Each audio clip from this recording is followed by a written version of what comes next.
ukombozi na uponyaji. Homina Hosanna Ministry of All Nations, kutoka kwa Mtume G.K. Mwansasu.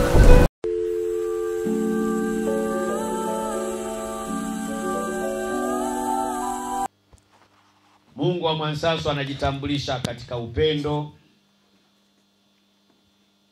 unyenyekevu na uvumilivu. Hilo ndilo sanduku la agano, na huyo ndiye Mungu wa Mtume Mwansasu.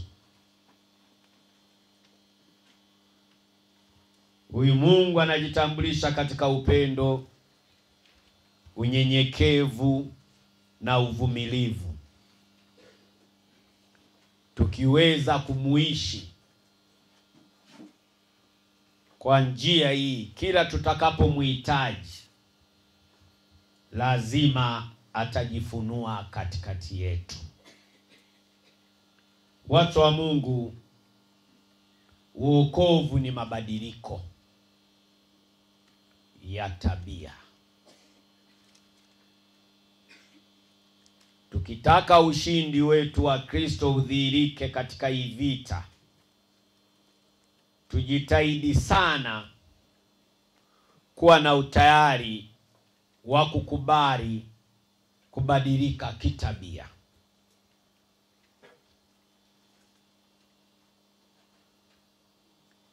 Tukiweza kuwa na huo utayari, kila tutakapomuita Kristo au huyu Mungu wa Mwansasu, lazima atajifunua katikati yetu. Jenga imani ya kiwango cha hali ya juu. Jenga utakatifu katika uokovu wako. Roho wa kweli wa Mungu aliyemfufua Kristo ndiye aliyepewa mamlaka ya hii Injili. Tusisahau anakaa palipo patakatifu. Hakuna lisiowezekana. Amua wewe.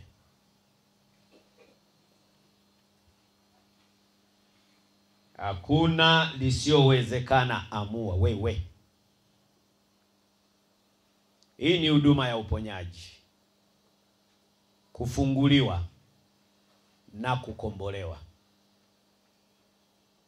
Haya yote matatu ili yawe na udhihirisho ndani mwako, amua wewe, mtu wa Mungu, amua. Amua. Amua kufuata misingi ya haki na kanuni ya Kristo. Hatujaja kuzikana. Tuko mahali hapa kwa ajili ya udhihirisho wa hili jina, ni namna gani lina uwezo wa kubadili maisha yetu ya kiroho na kimwili.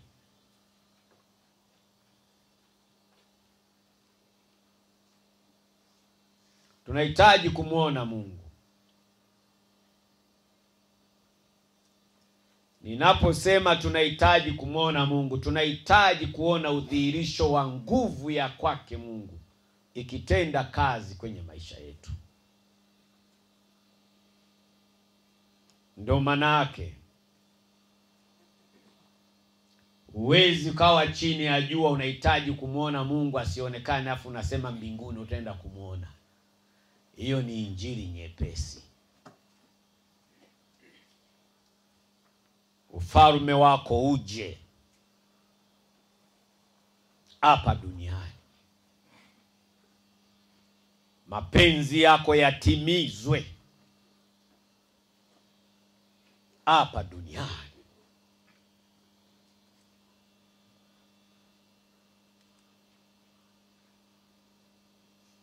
Tunaposema ufalme wake uje, tunataka tuone nguvu yake ikitutetea,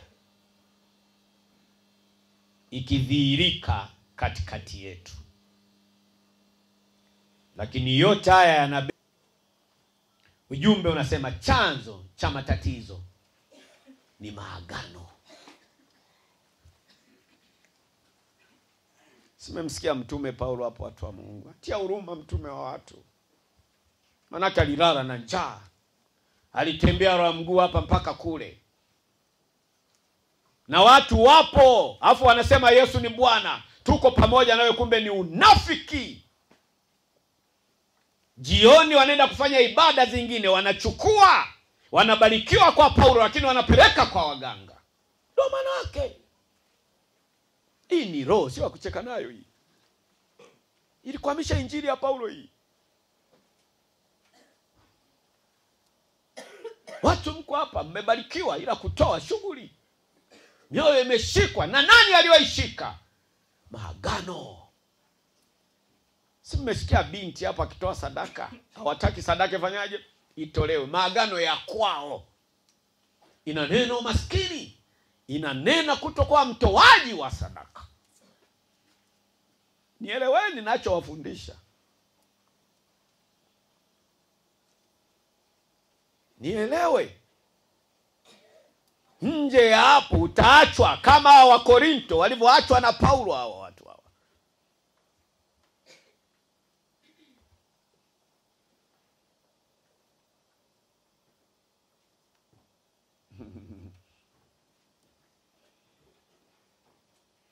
Chanzo cha matatizo yetu ni maagano yako tunazozaliwa. Ndio chanzo cha yote haya. Ndio chanzo cha yote haya. Mtu sio jasiri. Mtu amebarikiwa, inapofikia sehemu inatakiwa uhubiri injili ya Kristo, moyo unashikwa. Nani yule mwenye agano la kutotoa? Na agano moja hapo tulionalo kama kanisa ni kutaka kupokea tu. Nini kwa Mungu? Mungu anatoaga tu. Ufahamu mdogo.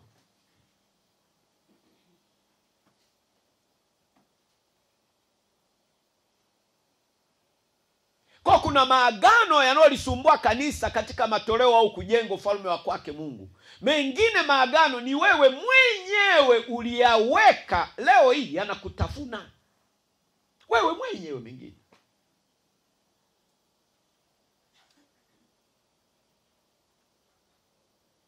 Lakini mengine ni yale yaliyowekwa na vizazi vilivyopita. Yaani kwenye kono atoka. Wewe unajua ubaili ni roho. Watu baili. Vile vinaingia.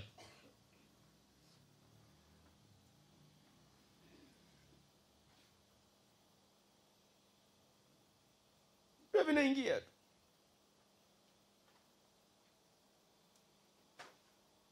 Mungu anafanya kazi pamoja na wale wampendao. Wewe ukasema na upendo na mtu usiyemhudumia.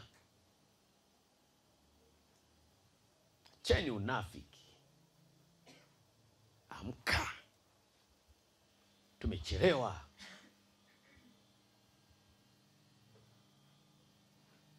Amka.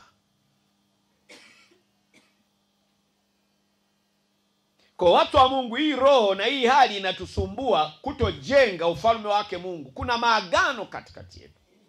Mengine maagano tuliyaweka sisi wenyewe, bado yanatufunga. Kwa namna gani?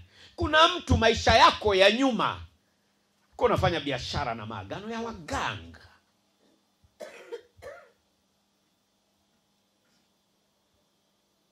Kafundishwa ubaili. Na ile roho ilikuambia kwamba uwezi ukashiriki na sadaka yako kwa ajili ya kujenga ufalme wa kwake Mungu. Lakini huku unasali. Ukicheka na roho ya umaskini, kanisa zima ili mtaliona ni maskini.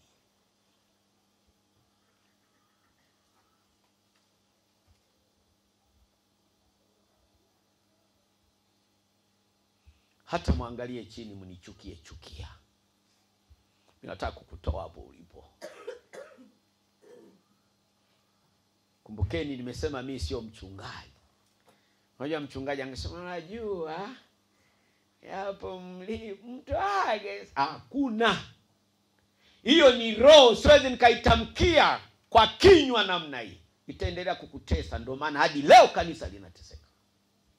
Ninayepambana naye sio wewe kuona. Kumbuka nimesema hiyo hali unayopitia ya kutokuwa na shauku ya kujenga ufalme wake Mungu huku unacho, ni kwa sababu kuna maagano. Ukijua hilo utapiga hatua. Usipojua hilo, mtu wa Mungu, utakaa hapo, utasugua, utahudhuria hapa, mwisho wake ni shida.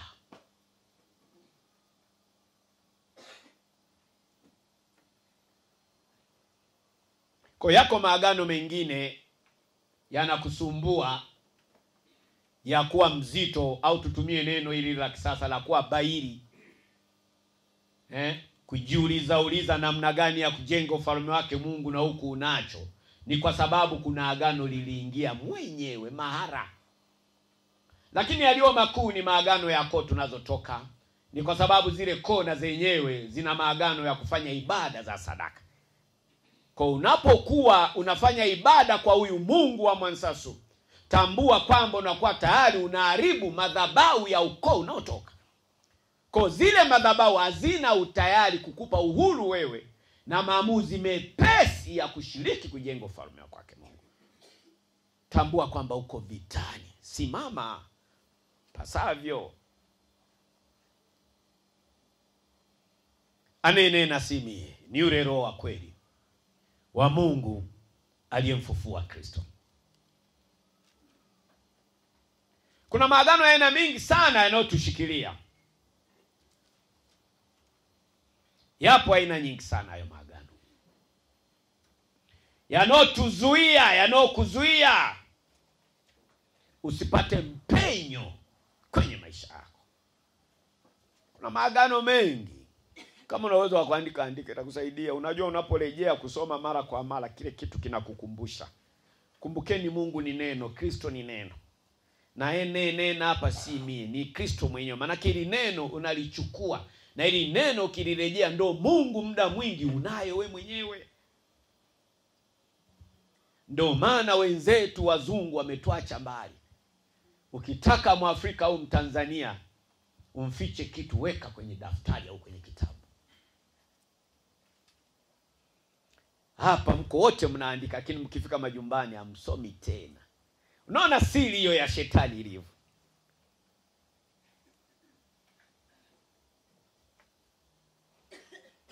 Kwa kuna maagano ya aina nyingi sana ambayo ni chanzo cha sisi kukosa mpenyo kwenye maisha yetu. Kila siku unalia hapa, sibarikiwi. Ukibarikiwa ni wiki, mwezi vinaondoka. Nishawafundisha, ili ubarikiwe ni kutoa. Mungu amesema anahitaji watakao muabudu katika roho na kweli, washiriki kuhubiri injili pamoja na huyu mtume, ili aweze kuwabariki. Inapofika hatua ya kutoa, ndipo lile agano la kwako wewe kama au la ukoo wako linaanza kuzuia. Na unapokuwa unazuiliwa, manake hutaenda mbele. Utaona kusali hakuna faida. Mimi hapa nilipo nataka kuona kila mtu ukibadilika kimaisha.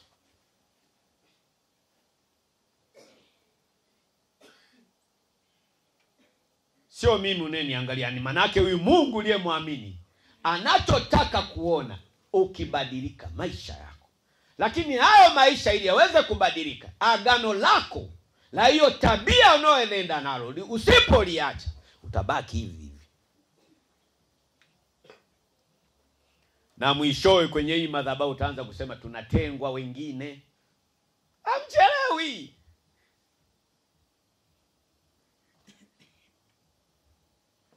Falme wa Mungu unajengwa na nguvu. Nao wenye nguvu wanauteka. Unasikia?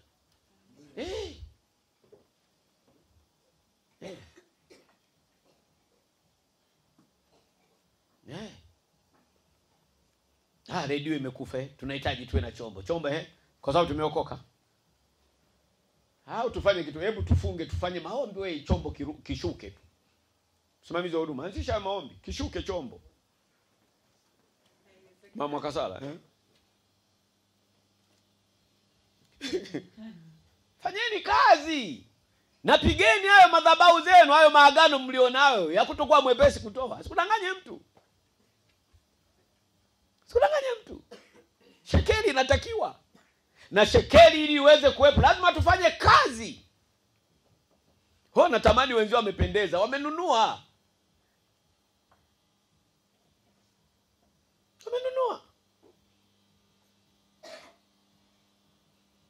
Hawajaenda tu dukani wamechukua, hapana.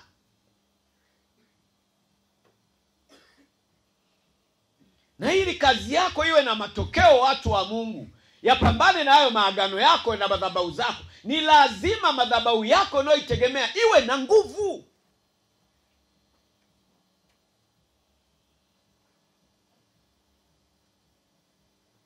Chanzo cha matatizo yetu sisi kama kanisa ni maagano. Tufanye nini? Piga hayo maagano, yavunje. Kila unapoingia kwenye maombi yashughulikie kama una nia njema, lakini au kama unampenda huyu Mungu wa mwanzo.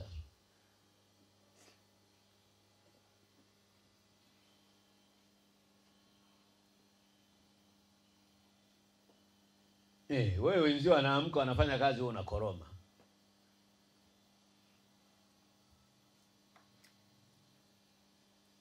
Wenzio wanawaza kule, wewe unawaza hapa. Nani aliyesababisha uwazi hapa? Kuna agano kwenu linalokuvuta.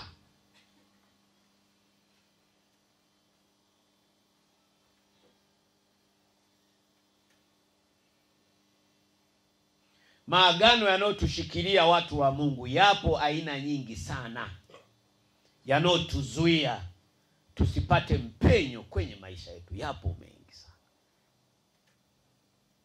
Umekwenda kwa mganga, hujavunja lile agano. Agano kumgeni ni mkataba, ni makubaliano. Ulikubaliana nini na yule mganga wako kabla hujaokoka? Kulikuwa na nini? Nyinyi amka.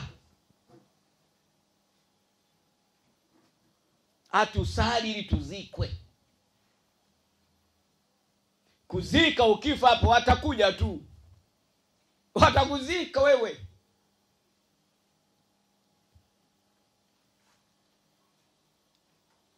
Neno la Mungu linasema, ikiwa sisi tuliwapandia nyinyi vitu vya rohoni, je, ni neno kubwa tukivuna vitu vyenu? Ni neno kubwa kanisa. Mtume wenu kugusa vitu vyenu ni neno kubwa sana. Mioyo yenu inastuka. Mioyo yenu inastuka. Shida nini? Mioyo yenu inastuka. Ila kumwambia mtume niombe, mnachekelea na kuchekelea. Lakini atakapogusa tu pale pa kwenu shughuli, huyu naye ameanza kupenda hela siku hizi. Nimeanza kupenda hela mimi. Utoki.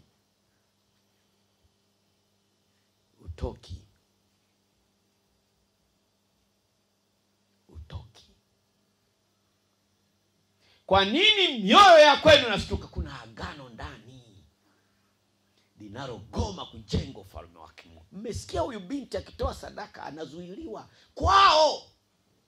Hakuna desturi, hakuna utaratibu wa kujenga ufalme wake Mungu.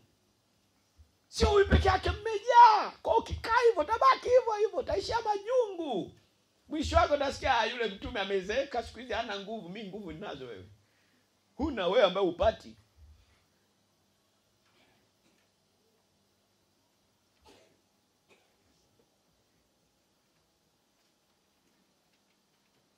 Kanisa linatia huruma.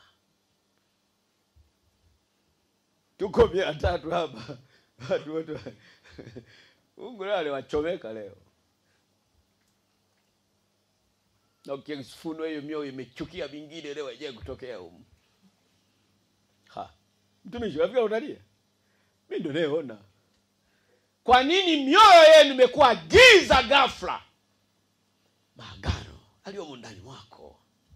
Hana desturi ya kutoa, ana desturi ya kupokea.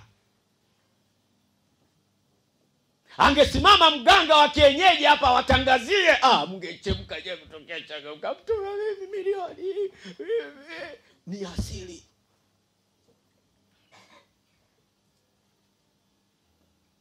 Kuna wengine leo watadaji wasema amekataa hela ndogo. Nimekataa. Sina watu maskini. Mstoe mimi wiki ili nitanunua. Hata hizo mlizoahidi zisipokuwepo mimi nanunua. Kwa sababu Mungu amenituma niwahusishe. Kuna kusudi, kuna kitu anataka afanye kwenu. Amka wewe.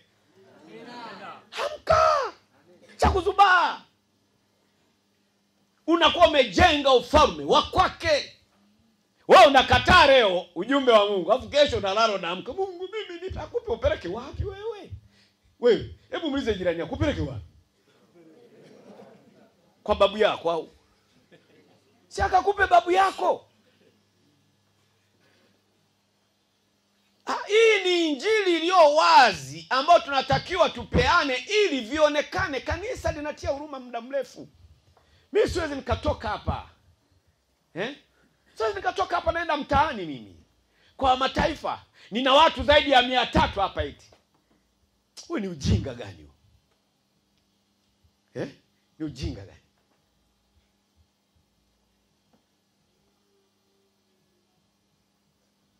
Naingia mitaani mimi. Mimi na kiburi. Na yule mlikuwa mnamsikiliza kwenye redio, Mungu amesema piga pembeni. Hakuna. Nashangaa. Piga pembeni, hamna kusikika huko. Utalishwa na vichafu. Kisa kuna siku ana uwezo wa kukupa 100,000. Utakula uchafu wewe.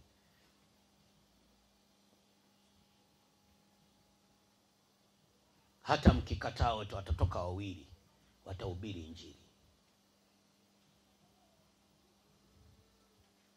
Mungu amekusema kitu kimoja. Msipotaka nyie atainua jiwe. Atainua jiwe. Litachapa injili jiwe.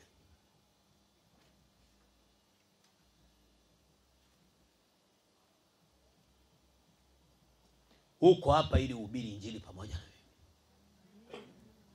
Ukitaka kubarikiwa lakini shughulika na madhabahu ya ukoo wako au yale maagano ambayo umekuyaingia. Mko watu hapa mlikuwa na madhabahu za kila. Tuache kusingizia wazazi wetu. Mna vitu vya asili mnavyo wenyewe.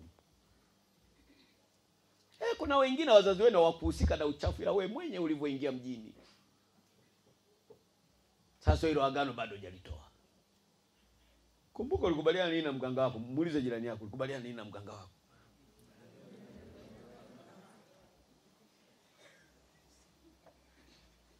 Sadaka ya mwisho ile ukupeleka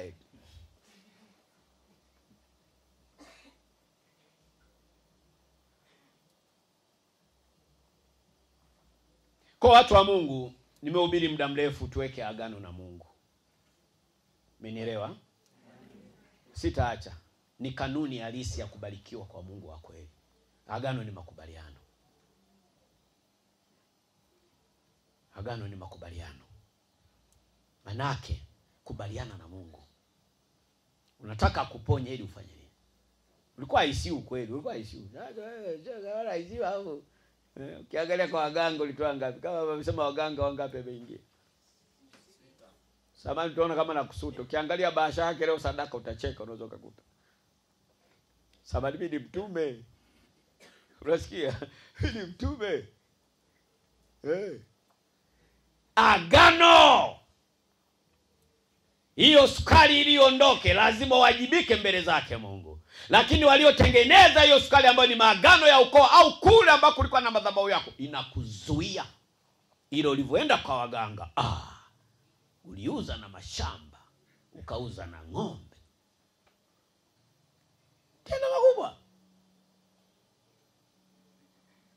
Hatua inayofuata kwa huyo mtu atazuiliwa na maagano yake kwa ajili ya kumshukuru Mungu. Atazuiliwa tu.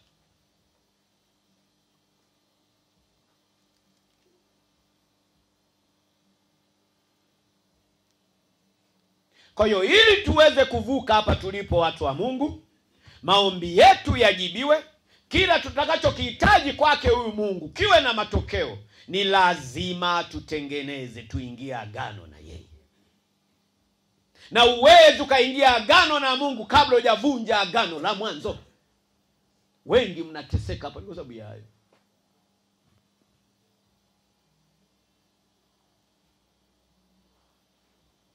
Mimi kwenye maisha yangu nilikuwa na maagano mengi. Silete masiala hadi leo nasimama hapa.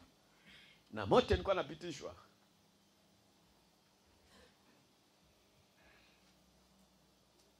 Kuna muda nikilia sana, Mungu ndo ananikumbusha, una agano mahala, mimi sina haki huko, ulikwenda mwenyewe. Sikukutuma mimi, na mimi ni wa haki. Kwa ukitaka hapo uvuke, tufanye nini? Pambana na lile agano.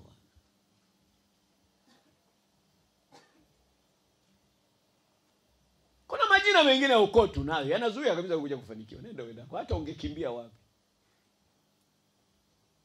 Ndio maana Mungu amefunua.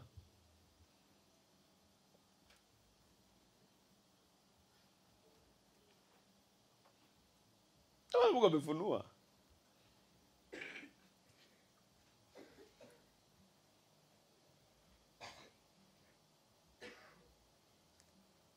Huwezi kuweka agano na Mungu kama bado hujavunja maagano ya giza, maagano ya shetani. Kama bado umekaa na agano la shetani, Mungu ni wa haki. Mungu ni wa haki. Kumbuka, kaa chini, mwambie Mungu, nikumbushe. Kwani sivuki?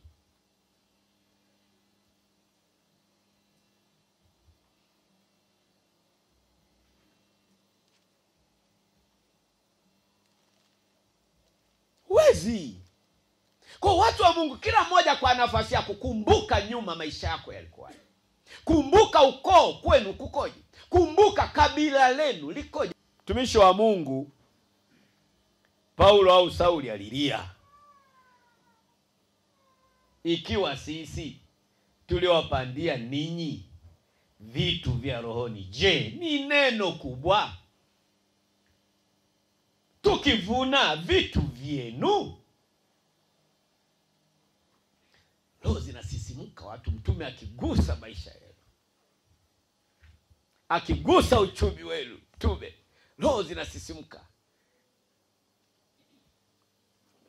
Roho zinasisimuka. Ni vigumu sana mtume kugusa kwenu.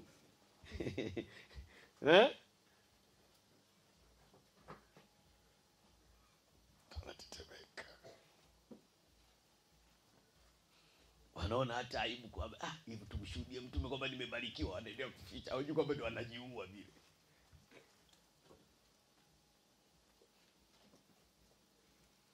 Sipokuwa na nguvu au moyo wa kutoa kujenga ufalme wake Mungu, hata ungelala ungekesha.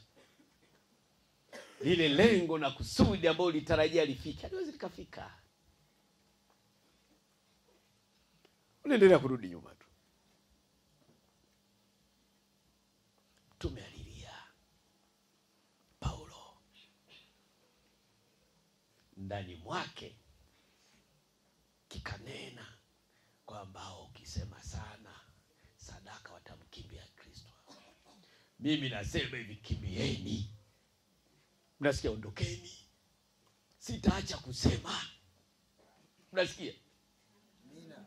Sitaacha kusema, ondoka. Kwa sababu msemo ni wa haki. Ili uweze kutoka, utarudia kule, utarudi tena hapo, utarudi Edeni hapo. Unaniangalia?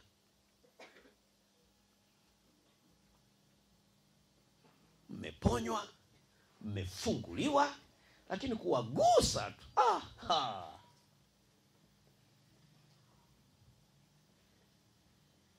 Lakini hiki kitu umekipata wapi? Umepata wapi? Huyu unayekataa usimpe, ndiye aliyekupa. Hapo tulivyo wajinga, na kesho au jioni, wala muda sio mrefu, nikifunga hii ibada mnaenda kupiga magoti. Mungu wa mwanzazo, we mjinga.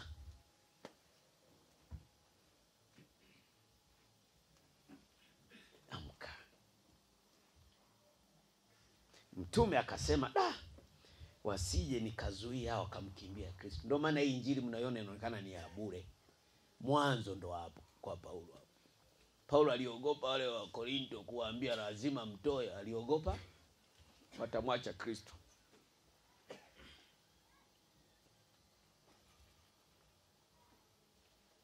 Hao wa Korinto walikuwa mabingwa kwa waganga kwa ajili ya kutokea. Wanatibiwa, mioyo yao inafunguliwa, wanavuna. Wakati wa mavuno, lazima utoe. Na Mungu wa mara hapa anataka ushiriki kujenga ufalme wako wake. Menelewa watu wa Mungu. Lakini chanzo na tatizo ni maagano. Bahili ni agano. Kuna bahili bwana. Bahili. Watu wako bahili. Nayo ni roho. Unashindwa kuvaa vizuri, kula vizuri, ni mnazo.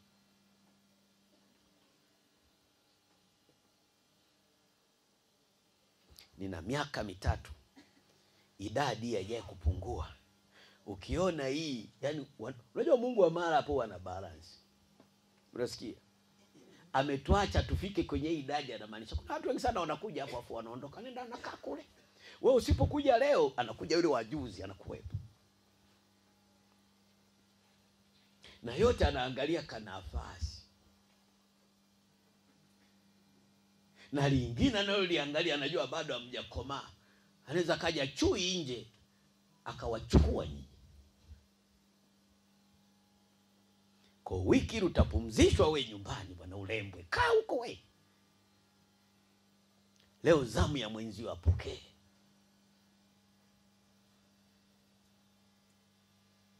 Kwa cha msingi tuingie agano. Lakini wewe ukaingia agano na huyu Mungu ili aweze kukubariki kabla wewe hujaondoa lile agano la shetani. Kila mmoja jitathmini. Una agano gani la shetani ambalo liliingia, ambalo ndilo chanzo linalozuia usio mwepesi kutoa? Kristo amerejea, miaka 1000 ya kutawala na kumiliki amerejea.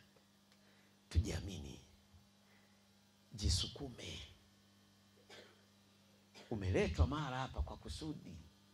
Ndio bana siku moja nilisema nitaweka tu picha twenu hapa. Hapa. Nilisema nilikuwa na maanisha.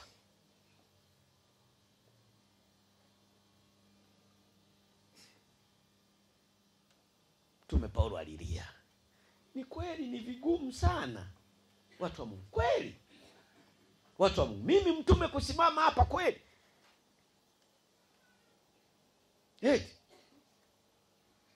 Kweli hamja kubarikiwa nyinyi? Umebarikiwa. Shida nini? Shida nini? Wewe unamwambia tu Bwana Yesu Kristo, ninakiri kwa nilifanya dhambi.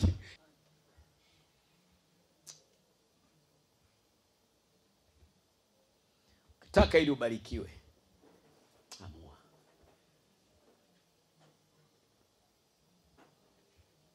Amua. Jitahidi sana kuwa mtoaji, moyo wa kutoa. Mungu ana kanuni. Sio hii kanuni tuliofundishwa hii ya kusema eti ni kuomba tu, Mungu nipe. Hakuna. Mungu ana utaratibu. Ili akubariki kuna kitu. Mimi ni watu wa Mungu. Toka tarehe 1 mpaka 30 ili Mungu akubariki, kuna makubaliano, kuna utaratibu unatakiwa ufanye. Kuna utaratibu. Wiki hii nimejitahidi sana, Mungu ananiambia waambie ile familia wafanye kitu. Nyinyi mliofanya kuna kitu mabadiliko makubwa yanaenda kutokea. Sio mimi. Kwa sababu yule mtu alikuwa analia, anayemlilia na nani? Ni Mungu. Mungu hawezi akaja yeye kama yeye, atapitia wewe ambaye ni roho inayofanana na Mungu ya utoaji. Ni moyo, watu wa Mungu, sio utajiri. Unasikia? Ni moyo. Tukitaka kuvuka, watu wa Mungu, tuachilie hii mioyo iwe miepesi. Wewe toa. Amini, anayenena sio mimi. Yule unayemuomba ili akubariki ndiye anayekusukuma wewe ufanye. Kwa ile familia yote ambao nilishawaambia mara hapa mfanye kile kitu kimefanyika, Mungu ataendelea kufanya makubwa na atafanya zaidi. Wewe amini. Wewe fanya kazi utaona. Mimi ni watu wa Mungu. Huo ni mfumo na ni kanuni ya Mungu.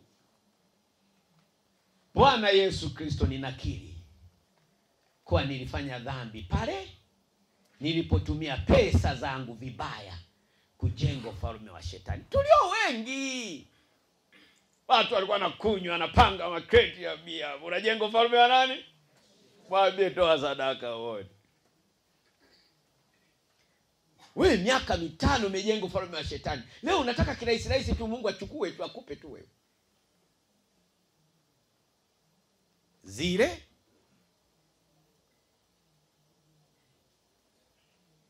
kule watu kuhonga hela zihumi, ila kwenye sadaka zinauma. Wanaume wako hapa. Kumpa mwanamke laki yeye ni rahisi, lakini leo laki changia tukanunue mtambo. Bia watu wanasimamisha huko. Yote anayehubiri nataka mioyo iachiliwe. Kwa sababu tulio wengi maisha yetu maagano ya shetani. Tunajenga ufalme wa nani? Wa shetani. Ni kwepesi sana. Na wengine tulikwenda mbali. Mtu ni mzito hata kununua nguo tu, lakini kwenda kunywea ni rahisi.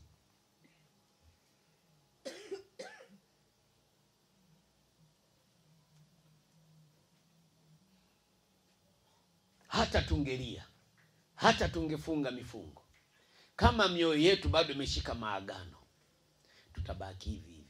Yote hii ni asili ya kanisa, kwamba maagano yako ndani. Kwa tulio wengi tulishajenga sana ufalme wa nani? Wa shetani. Ule ufalme wa shetani, yale maagano hayajaisha, bado yanafanyaje? Yanatushtaki. Kuna mtu mmoja akaniambia, mtume, yani nipoweka tu agano la kuhubiri injili kwa 50,000, nilipohubiri mara 3 tu sijaye kupata pesa. Kuna agano nyuma linakudai. Sio lele mama kumtolea Mungu wa ukweli sadaka, sio lele mama. Lazima usimame. Lazima uamue kutoka ndani. Sasa wewe kamwambie tu kwamba ninaweka agano jipya na wewe Mungu wa mbinguni, kuwa nitatumia pesa zangu kujenga ufalme wako. Mwambie Mungu, anza kumwambia. Mtenda leo kwanza kumwambia Mungu. Baba kwanza sasa naweka agano sasa, pesa yangu sasa naanza kujenga ufalme wa nani? Wa kwako. Utaona mabadiliko ya biashara zako. Haleluya. Haleluya. Lakini ndani yake piga zile roho.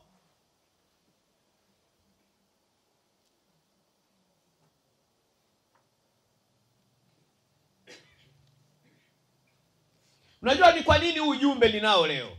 Mtu mmoja unakuwepo kwa kusudi, kwa ajili ya kuondoa ile roho ya umaskini ambayo ilikuwa kwenye ukoo wako. Huko mara hapa kwa kusudi, ndio maana unatakiwa upokee haya maarifa. Utaendelea kuteseka kama ndugu zako, ni kwa sababu huna utayari wa kuachilia lile agano la ukoo unaotoka.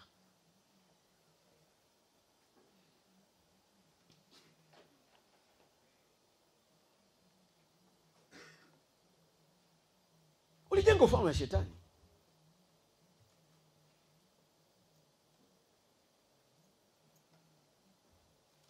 Tunahitaji kubarikiwa. Kwani tuko hapa kwa ajili?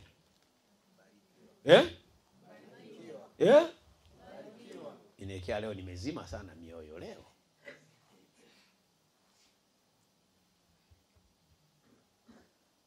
Sasa ndugu zangu, wewe mtafanyaje sasa?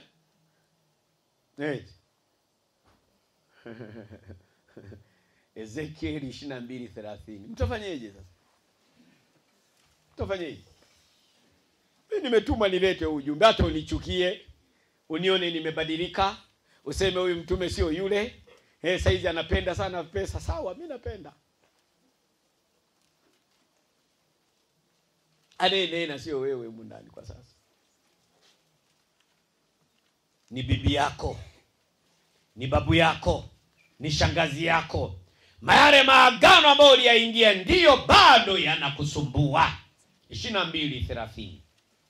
Neno la Mungu linasema,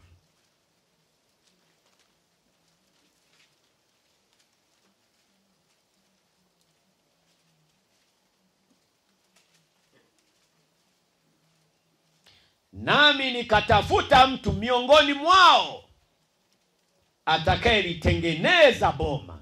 Nami nikatafuta. Nani wa kubadili? Watu wa Mungu, kwenu hamna ambaye amekununua gari, hakuna ambaye amekununua baisikeli. Nani anatakiwa wa kwanza kubadili hilo boma ndani ya nyumba? Nani? Mtu wa Mungu, uko hapa umo kwa kusudi.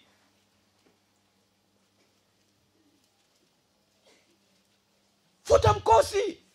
Umeletwa mahali hapa, Kristo kuna kitu anataka badilisha kwenye ukoo wenu wewe. Amka wewe.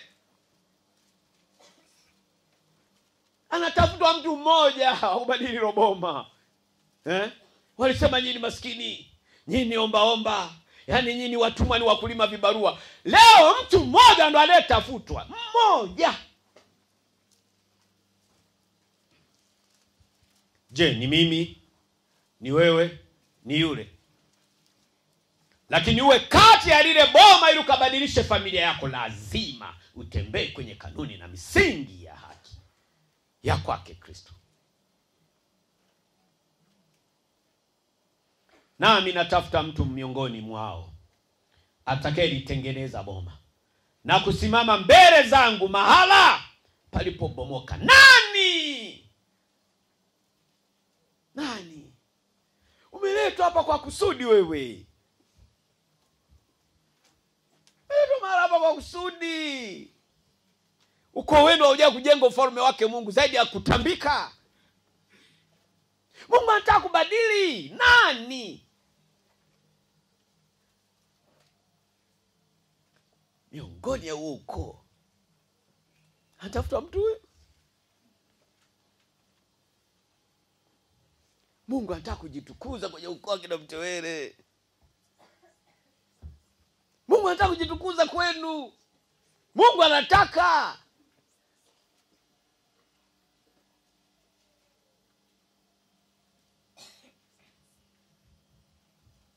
Umepata nafasi, unashindwa kuitumia. Nini? Unavutwa na miungu na madhabahu na maagano.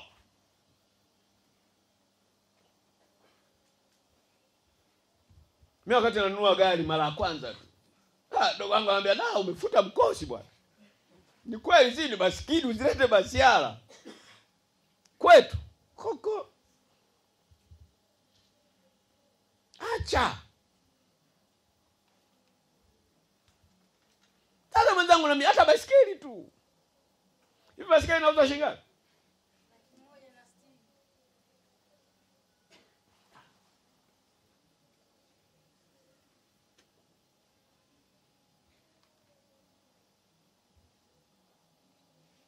Wengi kwenye ukono utoka, wote mioyo yao ni ya matambiko. Mungu anataka mmoja. Ndio wewe umesogezwa mara hapa kwa kusudi, mtu wa Mungu.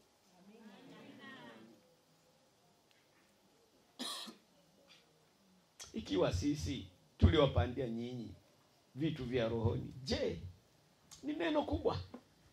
Tukivuna vitu vyenu ni neno kubwa.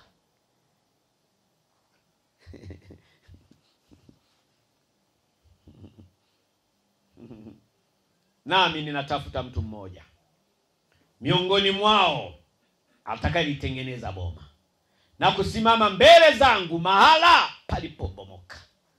Mungu anataka kujidhihirisha. Nani? Wengi wachawi, wengi matambiko. Umepata neema ya wokovu. Mungu anataka kujifunua kwa kupitia wewe. Mungu anataka achilie utajiri kwako. Kwenu hakuna utajiri. Wengi hawana imani kwamba kwa Kristo na uwezo wa kufanikiwa. Wengi hawana imani. Kwa Mungu anahangaika, anataka mtu huyu. Je, ni mimi, ni wewe, ni yule? Hakuna asiyetaka. Hao mko hapa mtaki, ndio maisha yenu basi. Mnataka nini?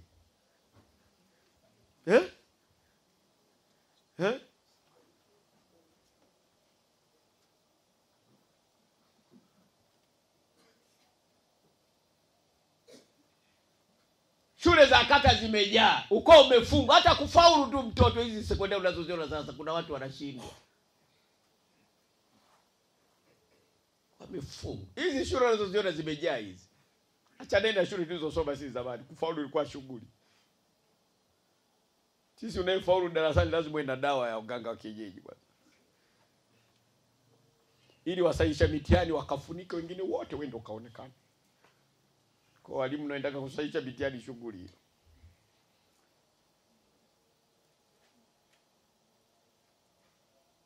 Mungu anatafuta mtu huyo kwenye ukoo wako. Kuna kitu anataka akifanye. Lakini kanuni na msingi mmoja wapo, moyo wa utoaji. Ili tubarikiwe lazima tutoe. Kuna watu wana uhitaji. Ndio maana tunaona kuna watu hapa wanatia huruma, lakini Mungu anajifunua kwa kinywa. Ninaposema wewe fanya hiki, usikatae, fanya. Fanya. Usifunge lango, lakini tulio wengi tunafunga haya malango. Lakini ili tuweze kuvuka, watu wa Mungu, tufanyeje? Hebu tuondoe kwa maombi hayo maagano ambayo tuliyafanya wenyewe, mengine ni yako zetu. Hayo ndio yanayotuvuta. Leo hii kanisa linapotangaza kwamba tuchange tufanye kitu fulani, watu ndani ya kanisa hawana utayari. Sio wao, kwa sababu watu wana ibada za aina nyingi. Mioyo bado iko mioni mwao, mioyo ya miungu ya kwao. Sadaka ni maisha. Sadaka ni uhai. Sadaka ni uzima, ni vita. Umaskini ni roho.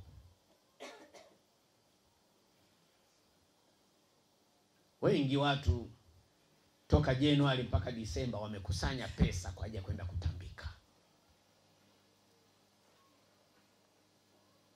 Tuko mahali hapa ili tupewe na Mungu. Lengo na kusudi la Mungu, anataka tujenge ufalme wa kwake. Na ufalme wa Mungu unajengwa kwa shekeli, asikudanganye mtu. Hata tungekesha hapa tumefunga tunalia, kama hatuna shekeli ni kazi bure. Haleluya. Neno la Mungu linasema, ikiwa sisi tuliwapandia nyinyi vitu vya rohoni, je, ni neno kubwa tukivuna vitu vyenu?